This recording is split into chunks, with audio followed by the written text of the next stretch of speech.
Hello മക്കളെ, നിങ്ങളെല്ലാവരും latest വാർത്ത അറിഞ്ഞിട്ടുണ്ടാവും. +1 +2 ഈ വർഷം ഓണപ്പരീക്ഷ ഉണ്ടാവുമെങ്കിലും അത് ഗവൺമെൻറ് തരുന്ന പേപ്പർ വെച്ചിട്ടായിരിക്കില്ല നടത്തുക. അപ്പോൾ ഇതിൻ്റെ പ്രശ്നം എന്താണ്, അതിൻ്റെ സൊല്യൂഷൻ എന്താണ്, ഈ രണ്ട് കാര്യങ്ങളെ നമ്മൾ സംസാരിക്കാൻ പോകുന്നുള്ളൂ.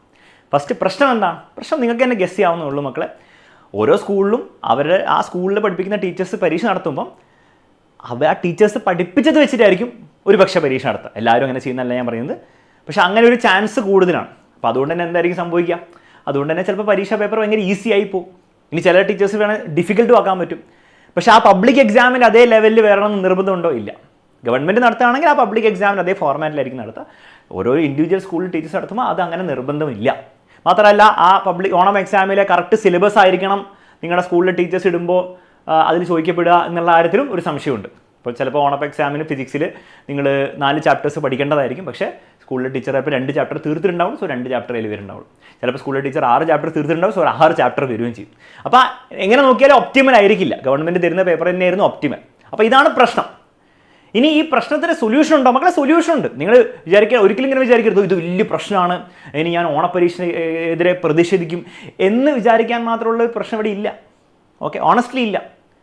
കാരണം അതിന് 2 സിമ്പിളായുള്ള സൊല്യൂഷൻ ഞാൻ പറഞ്ഞുതരാം. ഫസ്റ്റ് സൊല്യൂഷൻ എന്താണെന്നറിയോ? ഫസ്റ്റ് കാര്യം എന്താണെന്നറിയോ? ഈ ഓണപ്പരീക്ഷ ആര് നടത്തിയാലും നിങ്ങൾക്ക് പഠിക്കാനുള്ളത് നിങ്ങൾക്ക് അറിയാലോ എന്താണ്. അത് പഠിക്കാനുള്ളത് ഓൾറെഡി നിങ്ങളെ പഠിപ്പിച്ചിട്ടുണ്ടാവും.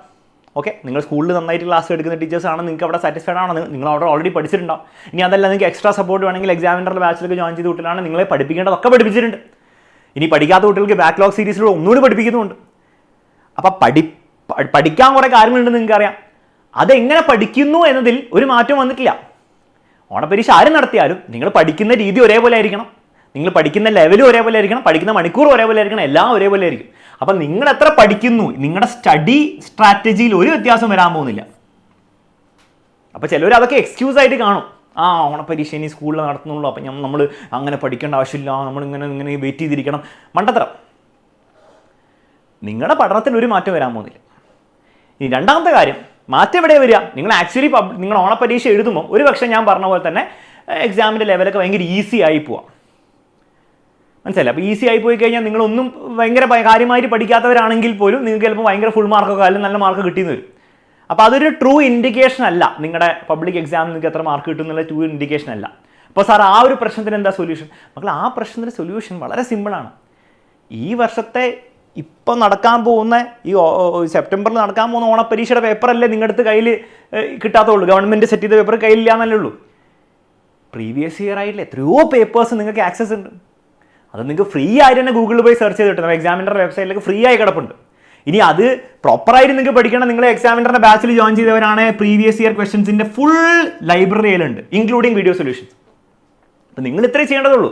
നിങ്ങൾ പഠിക്കുന്നതിന് മുമ്പ് ഒരു കാര്യം ചെയ്തോ, ഇപ്പം തന്നെ ചെയ്തോ, ഇന്ന് തന്നെ ചെയ്തോ. നിങ്ങൾ ഏതെങ്കിലും ഫിസിക്സിൻ്റെ ഒരു ചാപ്റ്റർ, ബയോളജിയുടെ ഒരു ചാപ്റ്റർ, കമ്പ്യൂട്ടർ സയൻസിൻ്റെ ഒരു ചാപ്റ്റർ, കെമിസ്ട്രിയുടെ മാത്സിൻ്റെ ഒരു ചാപ്റ്റർ എടുക്കുക. അതിൻ്റെ പ്രീവിയസ് ഇയർ ക്വസ്റ്റ്യൻസ്, ആ chapter wise previous year questions നമ്മുടെ ആപ്പിലുണ്ട്. ജോയിൻ ചെയ്തവർക്ക് എല്ലാവർക്കും നിങ്ങൾ ജസ്റ്റ് ലേണിംഗ് വീഡിയോസിൻ്റെ ആ സെക്ഷനിൽ പോയി കഴിഞ്ഞാൽ താഴെ പ്രീവിയസ് ഇയർ ക്വസ്റ്റ്യൻസ് കാണാൻ പറ്റും. അതിൻ്റെ വീഡിയോ എടുക്കുക, അല്ലെങ്കിൽ വീഡിയോ എടുക്കാൻ താല്പര്യമില്ല അതിൻ്റെ PDF എടുക്കുക. നിങ്ങൾക്ക് PDF എടുക്കുക, ആ ചാപ്റ്ററിൽ നിന്ന് ചോദിച്ച പ്രീവിയസ് ഇയർ ക്വസ്റ്റ്യൻസ് ജസ്റ്റ് ഒന്ന് വെറുതെ വായിച്ചു നോക്കാം. നിങ്ങൾ അതിന് പഠിക്കണ്ട, അതിൻ്റെ ക്വസ്റ്റ്യൻ്റെ ആൻസറും പഠിക്കൊന്നും വേണ്ട, നിങ്ങൾ അതിൻ്റെ ആൻസർ എഴുതാനും നോക്കണ്ട. ജസ്റ്റ് ഒന്ന് സ്റ്റഡി ചെയ്യുക ആ ചാപ്റ്ററിന് എന്തൊക്കെയാണ് പബ്ലിക് എക്സാമിന്. ഇപ്പോൾ പ്രീവിയസ് ഇയർ ക്വസ്റ്റ്യൻസ് നമ്മുടെ എക്സാമിനറിലെ നിങ്ങൾ ആപ്പിൽ എടുക്കുകയാണെങ്കിൽ നിങ്ങൾക്കത് പബ്ലിക് എക്സാമിന് മാത്രമല്ല ഉണ്ടാവും. അതിൽ പബ്ലിക് എക്സാം ഉണ്ടാവും, മോഡൽ എക്സാമിനുണ്ടാവും, ഇംപ്രൂവ്മെൻറ്റ് എക്സാമിനുണ്ടാവും, ക്രിസ്മസ് എക്സാമിനുണ്ട്, ഓണപ്പരീക്ഷനുണ്ടാവും. അപ്പോൾ എല്ലാത്തിൻ്റെയും പ്രീവിയസ് ഇയർ ക്വസ്റ്റ്യൻസ് ആണ് അതിലുള്ളത്. അത് ജസ്റ്റ് ഒന്ന് നിങ്ങൾ സ്റ്റഡി ചെയ്യാം. അപ്പോൾ നിങ്ങൾക്കൊരു ഐഡിയ കിട്ടും എന്തൊക്കെയാണ് ഈ ചാപ്റ്ററിന് പബ്ലിക് എക്സാമിലല്ല ആ പബ്ലിക് എക്സാം ലെവലിലുള്ള പരീക്ഷയിൽ ചോദിക്കുന്നതെന്ന് ഒരു ഐഡിയ കിട്ടും. എന്നിട്ട് നിങ്ങൾ പഠിക്കാതിരിക്കുമ്പോൾ എന്നിട്ട് വേണം നിങ്ങൾ പഠിക്കാതിരിക്കാൻ. എന്നിട്ട് നിങ്ങൾ പഠിക്കാതിരിക്കുമ്പോൾ നിങ്ങളുടെ മനസ്സിലുണ്ടാവണം ഈ ചാപ്റ്ററിന് ഇതൊക്കെയാണ് ചോദിക്കുക. അപ്പോൾ ഞാൻ ഈ പഠിച്ച് പോകുമ്പോൾ ആ ചോദ്യത്തിനൊക്കെ ഞാൻ ഉത്തരവും കൂടി പഠിച്ച് പോകുന്നുണ്ടോ എന്നുള്ള കാര്യം നിങ്ങൾ വിലയിരുത്തിക്കൊണ്ടിരിക്കുക. അതിപ്പോൾ നിങ്ങൾക്ക് എവിടുന്നും പഠിക്കാം. നിങ്ങൾക്ക് ലേണിംഗ് വീഡിയോസ് ഉപയോഗിച്ച് പ്രോപ്പറായി പഠിക്കാം. അതല്ല, നിങ്ങൾക്ക് പെട്ടെന്ന് പഠിക്കണമെങ്കിൽ നിങ്ങൾക്ക് ബാക്ക്ലോഗ് സീരീസ് ഉപയോഗിച്ച് ബാക്ക്ലോഗിൻ്റെ ക്ലാസ്സും പിന്നെ അതിൻ്റെ ക്വസ്റ്റ്യൻ ക്ലാസ്സും അത് ഉപയോഗിച്ച് പഠിക്കാം.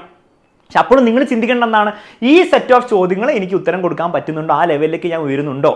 അതിലെല്ലാം ഒന്നും ചിലപ്പോൾ നിങ്ങൾക്ക് എന്താണ് ക്ലാസ് കൊണ്ട് മാത്രം പറ്റുന്നുണ്ടാവില്ല, പക്ഷെ ഒരു 90% പറ്റുന്നുണ്ടോ, ആ ഒരു ഡയറക്ഷനിലേക്കാണോ ഞാൻ പോകുന്നതെന്ന് നിങ്ങൾ ആലോചിച്ചുകൊണ്ടിരുന്നാൽ മാത്രം മതി. ഇങ്ങനെ നിങ്ങൾ ചെയ്യുകയാണെങ്കിൽ, നിങ്ങൾ കറക്റ്റ് രീതിയിൽ പ്രിപ്പയർ ചെയ്യുകയാണെങ്കിൽ ഓണപ്പരീക്ഷ നിങ്ങളുടെ സ്കൂളിൽ എങ്ങനെ ആയിക്കോട്ടെ, അത് ഈസി ആയിക്കോട്ടെ ഡിഫിക്കൽട്ട് ആയിക്കോട്ടെ, നിങ്ങൾ ആലോചിക്കേണ്ട എത്രയേ ഉള്ളൂ, ആ ഒരു ലെവലിൽ ഞാൻ പ്രിപ്പയർ ചെയ്തിട്ടുണ്ടോ, ഈ ഒരു പ്രീവിയസ് ഇയർ ക്വസ്റ്റ്യൻസിൻ്റെ ലെവലിൽ നിങ്ങൾ പ്രിപ്പയർ ചെയ്തിട്ടുണ്ടോ. ഇനി ഇങ്ങനെ ചെയ്താലും നിങ്ങൾക്ക് ഒരു പക്ഷേ സാറ്റിസ്ഫാക്ഷൻ കിട്ടില്ല. കാരണം നിങ്ങൾ ഇത് ചെയ്തു, ഞാൻ ഈ 2 സ്റ്റെപ്പും നിങ്ങൾ ചെയ്യാതെ നിങ്ങൾ വേറെ ആരും കുറ്റം പറഞ്ഞിട്ട് കാര്യമില്ല, നിങ്ങൾ എക്സ്ക്യൂസുകൾ പറഞ്ഞിട്ടും കാര്യമില്ല. ഈ 2 സ്റ്റെപ്പ് നിങ്ങൾ ചെയ്തേ പറ്റുള്ളൂ. കാരണം ഇവിടെ പരീക്ഷയുടെ കാര്യം ഞാൻ പറഞ്ഞിട്ട് പോയില്ല. ഇനി ഈ 2 സ്റ്റെപ്പ് നിങ്ങൾ ചെയ്താലും ഒരു പക്ഷേ നിങ്ങൾ പറയും സാർ അത് പരീക്ഷ സ്കൂളിൽ എഴുതിയപ്പം പരീക്ഷ കഴിഞ്ഞപ്പോൾ നിങ്ങൾ പറയും ആ സാർ ഭയങ്കര ഈസി ആയിപ്പോയി, അങ്ങനെ ടഫ് ആയിപ്പോയി, എനിക്ക് അറിയില്ല, ഇപ്പോഴും അറിയില്ല. നിങ്ങൾ പേടിക്കേണ്ട ആവശ്യമില്ല. നിങ്ങൾക്ക് വേണ്ടിയിട്ട്, കേരളത്തിലെ എല്ലാ കുട്ടികൾക്കും വേണ്ടിയിട്ട് ഫ്രീ ആയിട്ട് എക്സാമിനർ ഈ വർഷം ഓണപ്പരീക്ഷ നടത്താൻ പോകണം. നിങ്ങൾ പേടിക്കേണ്ട, എക്സാമിനർ നടത്തിക്കോളും. ഇനി ഈ ഓണം എക്സാമിൻ്റെ ക്രൈറ്റീരിയ എന്തായിരിക്കും, അതിൻ്റെ ക്വസ്റ്റ്യൻ ഡിഫിക്കൽട്ടി എന്തായിരിക്കും എന്നുള്ള കാര്യങ്ങളൊക്കെ നമുക്ക് പിന്നൊരു വീഡിയോയിൽ ഡീറ്റെയിൽ ആയിട്ട് ചർച്ച ചെയ്യാം. പക്ഷേ ഒരു കാര്യം ഞാൻ എഷ്യൂർ ചെയ്യാം, നിങ്ങളുടെ പബ്ലിക് എക്സാമിൻ്റെ അതേ ലെവലിലായിരിക്കും ഈ പേപ്പർ ഉണ്ടാകുന്നത്. പബ്ലിക് എക്സാമിന് അതേ ഡിഫിക്കൽട്ടി ആയിരിക്കും, അതേ പാറ്റേണിലായിരിക്കും ഈ ഒരു പേപ്പർ ഉണ്ടാകുന്നത്. സോ നിങ്ങൾക്ക് ഒരു കാര്യം ഉറപ്പിക്കാം, നിങ്ങൾ നന്നായിട്ട് പഠിച്ചിട്ട് നിങ്ങൾ ഈ പരീക്ഷ എഴുതുകയാണെങ്കിൽ നിങ്ങൾക്ക് കൃത്യമായൊരു ഐഡിയ കിട്ടും നിങ്ങൾക്ക് പബ്ലിക് എക്സാമിൽ എത്ര മാർക്ക് കിട്ടും. അപ്പോൾ ഇത് ഈസി ആയിരിക്കില്ല, മീഡിയം ആയിരിക്കില്ല, ഡിഫിക്കൽട്ട് ആയിരിക്കില്ല, എന്താണോ നിങ്ങളുടെ പബ്ലിക് എക്സാം ലെവൽ അതേ ലെവലിലായിരിക്കും ഉണ്ടാവും. അപ്പോൾ ഈ പരീക്ഷ നിങ്ങൾ അറ്റംപ്റ്റ് ചെയ്യണം. പക്ഷേ ഇതൊക്കെ ചെയ്യണമെങ്കിൽ നിങ്ങൾ ആദ്യം ഈ 2 സ്റ്റെപ്പ് ചെയ്യണം. ഈ 2 സ്റ്റെപ്പ് ചെയ്ത് ഇതാണ് ഇതിൻ്റെ സൊല്യൂഷൻ, വേറെ സൊല്യൂഷൻ ഒന്നും ഇതില്ല. ഈ സൊല്യൂഷൻ നിങ്ങൾ ഇംപ്ലിമെൻറ്റ് ചെയ്യാൻ റെഡി ആണെങ്കിൽ, നിങ്ങൾ അങ്ങനത്തെ കുട്ടികളാണെന്ന് വിചാരിക്കുന്നു, എക്സാമിനർ അങ്ങനത്തെ കുട്ടികളെ വാർത്തെടുക്കാൻ വേണ്ടിയിട്ടാണ് എപ്പോഴും ആഗ്രഹം. പ്രശ്നങ്ങൾ മാത്രം പറഞ്ഞുകൊണ്ടിരിക്കുക, അല്ലെങ്കിൽ ബാക്കിയുള്ളവരുടെ കുറ്റങ്ങൾ മാത്രം പറഞ്ഞുകൊണ്ടിരിക്കുക, അല്ലെങ്കിൽ എല്ലാത്തിലും ഇങ്ങനെ പോരായ്മകൾ കണ്ടെത്തുക. തീർച്ചയായിട്ടും പോരായ്മകളുണ്ട്, പ്രശ്നങ്ങളുണ്ട്, നമ്മളത് സീരിയസ് ആയിട്ടുള്ള പ്രശ്നങ്ങളാണ്, നമ്മളതിന് പ്രതീക്ഷിക്കണം. പക്ഷേ അതിന് മാത്രം ഫോക്കസ് ചെയ്തുകൊണ്ടിരുന്നതുകൊണ്ട് നിങ്ങളുടെ ലൈഫിൽ നിങ്ങൾക്ക് ഒരു ഗുണം ഉണ്ടാകാൻ പോകുന്നില്ല, പ്രശ്നങ്ങളുണ്ടാവും. ഇനി ലൈഫിൽ നിങ്ങൾ അങ്ങോട്ട് ഒരിക്കലും വിചാരിക്കരുത് 10ാം ക്ലാസ്സും പ്ലസ് 1 മാത്രമേ പ്രശ്നങ്ങളുള്ളൂ, പിന്നെ എല്ലാം സെറ്റാവുമെന്ന് വിചാരിക്കില്ലേ. ഇനി ലൈഫിൽ പ്രശ്നങ്ങൾ വരും. അതിനൊക്കെ സൊല്യൂഷൻ കണ്ടെത്തുക, ആ സൊല്യൂഷൻ ഇംപ്ലിമെൻറ്റ് ചെയ്ത് മുന്നോട്ട് പോവുക എന്നതാണ് ഞങ്ങളെപ്പോഴും പഠിപ്പിക്കുന്നത്. സോ അത് ചെയ്യാൻ നിങ്ങൾ റെഡി ആണെങ്കിൽ കമൻറ്റ് ബോക്സിൽ കമൻറ്റ് ചെയ്യുക, ഇത് ചെയ്തു തുടങ്ങുക, പഠിക്കാൻ തുടങ്ങുക. ബാക്കിയൊക്കെ നമുക്ക് എന്ത് ചെയ്യാം, വഴി ഉണ്ടാക്കാം. ഓക്കെ, അത്ര മാത്രമേ പറയാനുള്ളൂ. Bye bye and take care.